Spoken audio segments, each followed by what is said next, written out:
Hi friends, അപ്പം നമ്മൾ select ചെയ്ത ഇമ്പോർട്ടൻ്റ് ആയിട്ടുള്ള 100 ക്വസ്റ്റ്യൻസ് ആണ് ചെയ്യുന്നത്. അപ്പം നമുക്ക് ആദ്യത്തെ ക്വസ്റ്റ്യൻ നോക്കാം. കാൾ റോജേഴ്സ് വികസിപ്പിച്ച വ്യക്തിത്വ സിദ്ധാന്തം. ഓപ്ഷൻ എ മാനവിക സിദ്ധാന്തം.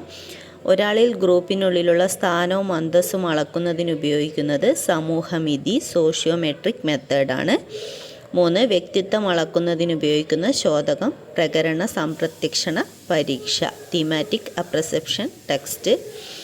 വിദ്യാലയവും സമൂഹവും തമ്മിലുള്ള സഹകരണം ഉറപ്പുവരുത്തുന്ന ഏജൻസി അധ്യാപക രക്ഷകർത്താ സംഘടനയാണ്. 8ഉം 10ഉം വയസ്സുള്ള കുട്ടികളിൽ കാണുന്ന അസംയത മൂത്രത്വം താഴെ പറയുന്നതിൽ ഏത് പാലായന തന്ത്രമാണ്? ഓപ്ഷൻ ഡി പ്രതിഗമനമാണ്. അപ്പോൾ 8ഉം 10ഉം വയസ്സുള്ള കുട്ടികളിൽ കാണുന്ന അസംയത മൂത്രത്വം താഴെ പറയുന്നതിൽ ഏത് പാലായന തന്ത്രമാണ്? പ്രതിഗമനമാണ്. ബുദ്ധി പരീക്ഷ ആദ്യമായി തയ്യാറാക്കിയ ശാസ്ത്രജ്ഞൻ ആൽഫ്രഡ് ബിനെറ്റാണ്. കളികളിൽ കൂടി പഠിക്കുക എന്ന തത്വത്തിന് ഏറ്റവും പ്രധാന ഉപജ്ഞാതാവ് ഫ്രോബലാണ്.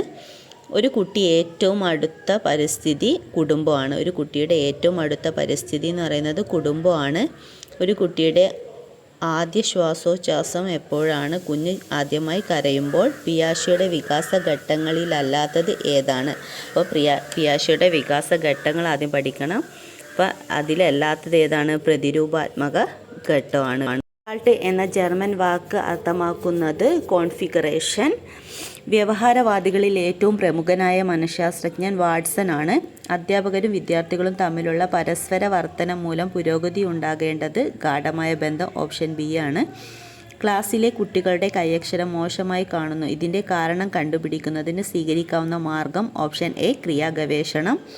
വിദ്യാഭ്യാസ മനഃശാസ്ത്രം പഠന വിഷയമാക്കുന്നത് മുകളിൽ പറഞ്ഞവയെല്ലാം. പഠിതാവ്, പഠന പ്രക്രിയ, പഠന സന്ദർഭങ്ങൾ. ഈ മുകളിൽ പറഞ്ഞ എല്ലാം തന്നെ വിദ്യാഭ്യാസ മനഃശാസ്ത്രം പഠന വിഷയമാക്കുന്നുണ്ട്. താഴെ പറയുന്നതിൽ ഏതാണ് വ്യക്തിത്വ വിശേഷകമല്ലാത്തത്? അറിവാണ്. വ്യക്തിത്വ വിശേഷകമല്ലാത്തത് അറിവാണ് വരുന്നത്. നർമ്മഭാവം, അഭിഭാവം, വഴങ്ങുന്ന പ്രതീകമൊക്കെ എന്നാണ് വ്യക്തിത്വത്തിൻ്റെ കാര്യങ്ങളാണ്. അറിവ് നമുക്ക് വ്യക്തിത്വത്തിൽ നിന്ന് ലഭിക്കുന്നതല്ല, നമ്മൾ ആർജിക്കുന്നതാണെന്ന് ഓർത്തിരിക്കുക. വ്യക്തിത്വത്തിൻ്റെ ഏത് വശമാണ് ഇത് പ്രതിനിധീകരിക്കുന്നത്? Option B ജന്മവാസനാപരം. ജന്മവാസന എന്ന് പറയുന്നത് സുഖേച്ഛയിൽ അടിസ്ഥാനമാണ് അല്ലേ. നമ്മുടെ മനസ്സിന് സന്തോഷം നൽകുന്ന എന്താണോ അത് നമ്മൾ ചെയ്യുന്നതാണ് ഇതുമായിട്ട് ബന്ധപ്പെട്ടിരിക്കുന്നത്. റൂസോയുടെ വിദ്യാഭ്യാസ ചിന്തകൾ മനസ്സിലാക്കാൻ സഹായിക്കുന്ന പുസ്തകത്തിൻ്റെ പേര്. Option B എമിലിയാണ്.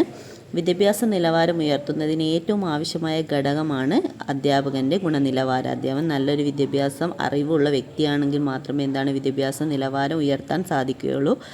പഞ്ചേന്ദ്രിയത്തിന് അനുഭൂതിക്ക് പ്രാധാന്യം നൽകുന്ന വിദ്യാഭ്യാസമാണ്. ഓപ്ഷൻ എ റൂസോ നൽകിയിരിക്കുന്നത് അല്ലെങ്കിൽ റൂസോ ശുപാർശ ചെയ്തത് പഞ്ചേന്ദ്രിയങ്ങളുമായി ബന്ധപ്പെട്ട വിദ്യാഭ്യാസമാണെന്ന് ഓർത്തിരിക്കുക. 21 ഡോക്ടർ കോത്താരി അധ്യക്ഷനായ ദേശീയ വിദ്യാഭ്യാസ കമ്മീഷൻ്റെ പ്രധാനമായൊരു ശുപാർശയാണ് ഡേഷ്. ഏതൊക്കെയാണെന്ന് നോക്കാം. ഓപ്ഷൻ എ പ്രവർത്തന പരിചയത്തിലൂടെയുള്ള കുഞ്ഞുങ്ങൾക്ക് ബോധനം നൽകണം. IT വിദ്യാഭ്യാസം വ്യാപകമാക്കണം.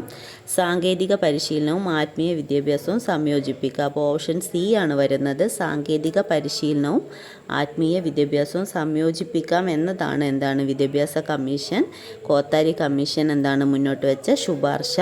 ഇന്ത്യൻ വിദ്യാഭ്യാസം നേരിടുന്ന ഏറ്റവും വലിയ വെല്ലുവിളികളിലൊന്ന് നവീകരണമാകുന്നു എന്ന് പ്രസ്താവിച്ച ദേശീയ കമ്മീഷൻ റിപ്പോർട്ടിൻ്റെ അധ്യക്ഷൻ ആരാണ്? ഇന്ത്യൻ വിദ്യാഭ്യാസം നേരിടുന്ന ഏറ്റവും വലിയ വെല്ലുവിളിയിലൊന്ന് അമാനവീകരണമാകുന്നു എന്ന് പ്രസ്താവിച്ച ദേശീയ കമ്മീഷൻ റിപ്പോർട്ടിൻ്റെ അധ്യക്ഷൻ.